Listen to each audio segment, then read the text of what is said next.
I'm delighted to be joined now by the leader of Reform UK, Nigel Farage. Good morning. Lovely to see you. Right, let's get stuck into why you're boycotting the BBC. Right from the start of this campaign, the BBC have behaved like a political actor. I remember the first interview I did on the Today programme, and I came off air and thought, there's no point. There's literally no point. No opportunity to talk about policy, about ideas. But what happened on Friday with that question time audience was truly astonishing. First question gets asked by a chap who has himself produced 8 programmes for the BBC, including the very woke now Doctor Who. Right. So he gets to ask a question. Third question is asked by a chap who's a well-known street Palestinian campaigning activist. I think question number 7 or 8 was asked by a girl who's a very active left-wing campaigner, which is perhaps fine.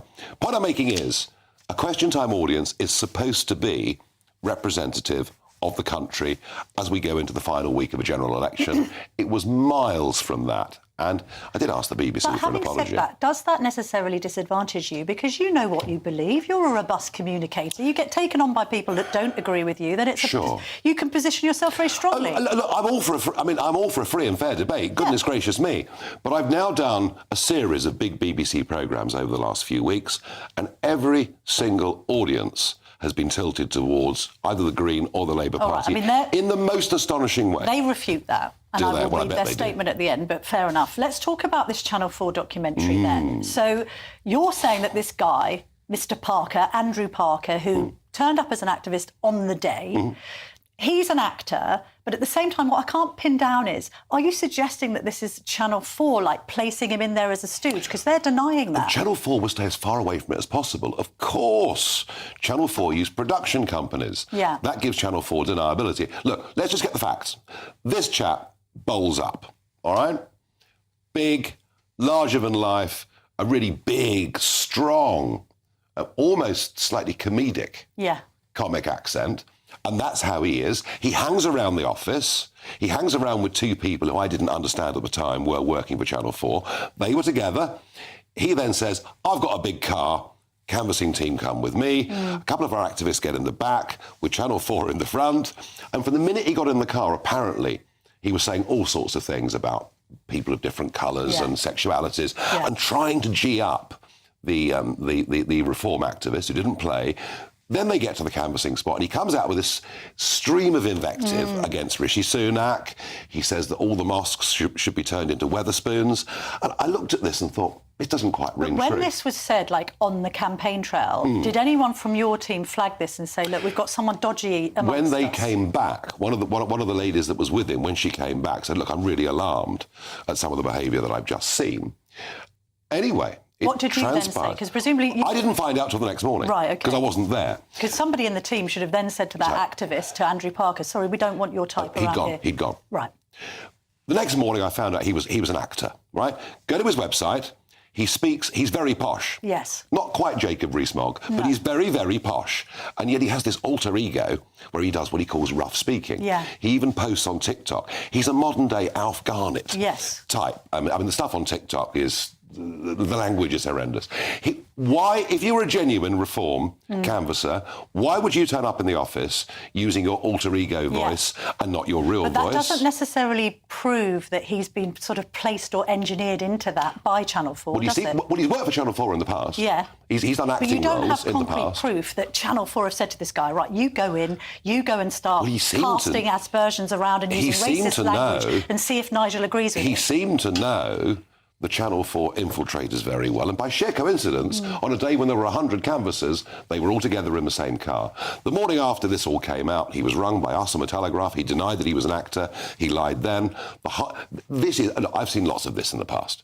This is the biggest smear stitch-up I have ever seen. We will get to the bottom of this. All right, fair enough. On the subject of some of your dodgy candidates, let's just grasp the nettle here, because the question will be, why do so many racists and people with inappropriate views about homosexuality, even about, Jewish people, why do they all get attracted to reform? I think, ironically, it's because I destroyed the BNP. I put them out of business. Yeah. So where else can these people go? But you don't want them with you? As you know, when I led UKIP and hey, I mean, when the Brexit Party, when 29 of us turned up in Strasbourg 5 years ago, we were the most diverse group ever seen in the European Parliament. And you know where I am on this.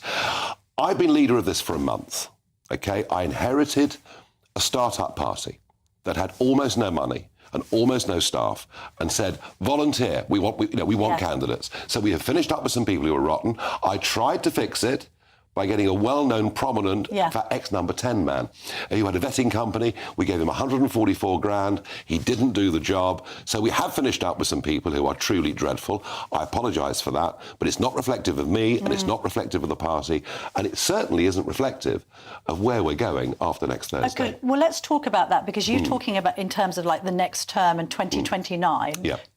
Just clarify, are you saying you want to run to be PM in 2029? Unless somebody younger and better looking comes along. All right, so you appreciate then the need to do two things. First of all, you've got to absolutely professionalise reform. Absolutely. We were saying earlier, if Reform's actual organisation was as good as your social media, you'd be doing well. But it strikes me, there isn't the governance there isn't the vetting procedures, it's all pretty chaotic. It's a start-up. It's a start-up. It is a little start-up. How will you improve things over the course of the next 4 to 5 years then? I've done it before. We actually, by 2015, had built UKIP into a proper professional structure with 400 branches around the country. And this is remarkable. We will go through 60,000 paid-up members today. That's double in the space of a month, all paying their 25 quids. Right. We have a mailing list of over 200,000.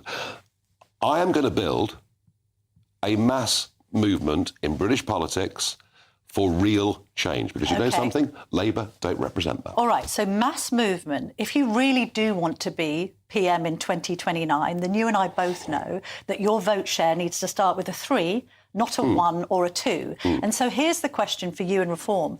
Do you actually have to moderate a bit more? Because I appreciate you've got people watching and listening to this who are massively in your fan club. They love you. You've got that caucus of support. I think Scarlett Maguire said to me last week, you're averaging, if you take all of the polls, around 18%. You've got to get that much higher, and you're not going to do that with inflammatory remarks about Vladimir Putin that have put off moderates. No, I've made no inflammatory remarks. But you know that there are some, they've written into the Telegraph. I know them in my own circle. Of course, because it's the hoax. I was considering voting for Reform, but this has put me off. It's the hoax. Look, unlike the Conservative and Labour Party, I was opposed to the Iraq War. I was opposed to the Libyan War, and I predicted 10 years ago what Putin would do in Ukraine. None of them saw this coming. The fact that I predicted it doesn't mean I support it, but that's the sort of nonsense that you get in politics. But you do appreciate that some of this does, and even perhaps some of the problems with the activists, it makes more moderate righties think, I don't know, I can't touch Reform. I'm finding Farage a bit unsavoury. You do understand that mentality? I do, and I've been in this game for 3 decades, so I understand that. But I tell you what, today we launch a star. I think perhaps if somebody is going to replace me, maybe you'll see him today.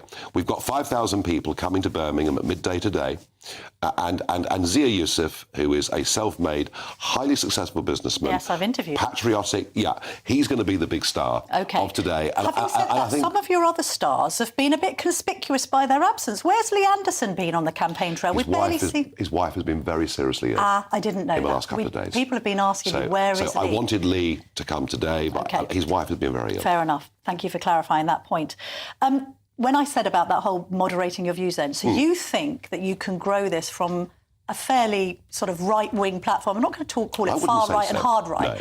No. Do you need to moderate a little bit to get more people in, to get to 30%? No, because I think what we're talking about, the fact that Britain is broken, that nothing works, that the population explosion has devalued the lives and quality of life of pretty much everybody.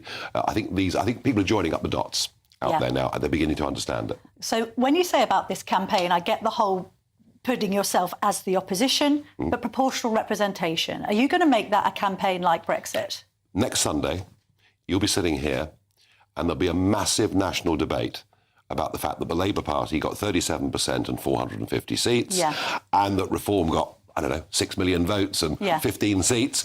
And we'll see that first past the post, absolute first past the post, now doesn't work for anybody. But you'll need cross-party collaboration for that, won't you? You probably have to work with the Lib Dems. And I've already asked Ed Davey and Daisy Cooper whether they'll work with you, and they say no. But it doesn't matter. But Brexit worked Who because worked? it transcended ideological boundaries, didn't it? No, we were on our own campaigning to leave. But hang on, you had lefties also supporting leaving the We were on Union. our own for 25 years, campaigning to leave the European Union with no representation in Parliament You did whatsoever. have old Labour, but that's not quite right. You weren't on your own because you were able to kind of unite old Labour, working class Labour voters with blue wall Tories and I suppose then red wall Tories. Well, I can assure you the kind of political change we want will unite all of those people too. OK. This thought that you only change things from within Parliament's nonsense.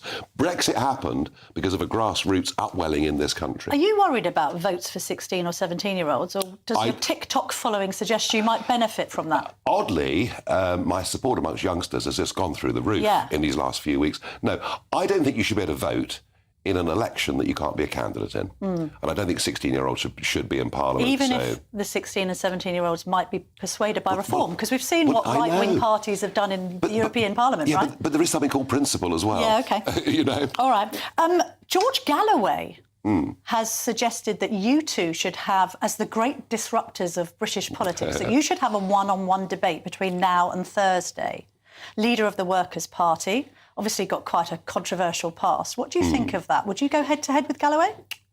He's a fascinating figure. I do find his views on Israel pretty offensive. I don't like the kind of sectarian politics that we saw that got him elected Yeah, come on to then, Nigel. Parliament. But you know what? There wouldn't be much of a debate because he's more opposed to cross-channel migrants than me. No. He's a bigger supporter of Trump than I am. Yeah. I'm not sure where the debate would be. Well, would you have one? Not in the next 3 days. I've got too much to do. OK. But he has challenged you to one. But the principle of having debates, I'm all for. Yeah. Because what we've seen is Keir Starmer not wanting to say anything and Rishi Sunak telling the country he supports low taxes and low immigration, having done the opposite. Talking about debates, Trump versus Biden on Thursday night. OK, now, obviously there are now calls for Biden to step down and it's hoped that somebody will tap him on the shoulder. Obama, his wife Jill. Do you think Trump can still win if they replace Biden with somebody like Newsom? Yes, I mean, the Jill Biden role is extraordinary. I mean, what is happening to Joe Biden is almost elder abuse. It was hard to watch. Even Trump didn't attack him because it was just so awful. Yes. And predictable. But it would be better for Trump if he stays in place, right? Well, I think the Trump team have always wanted him to stay in place.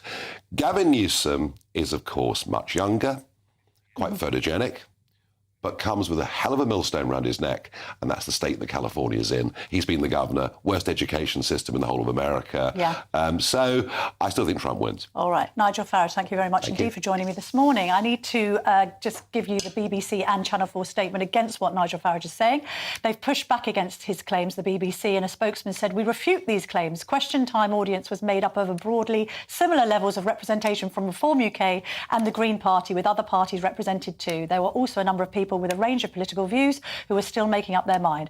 A spokesman for Channel 4 News said, "We strongly stand by our rigorous and duly impartial journalism, which speaks for itself. We met Mr Parker for the first time at Reform Party headquarters, where he was Reform Party canvasser. We did not pay the Reform UK canvasser or anyone else in the report. Mr Parker was not known to Channel 4 News and was filmed covertly via the undercover operation."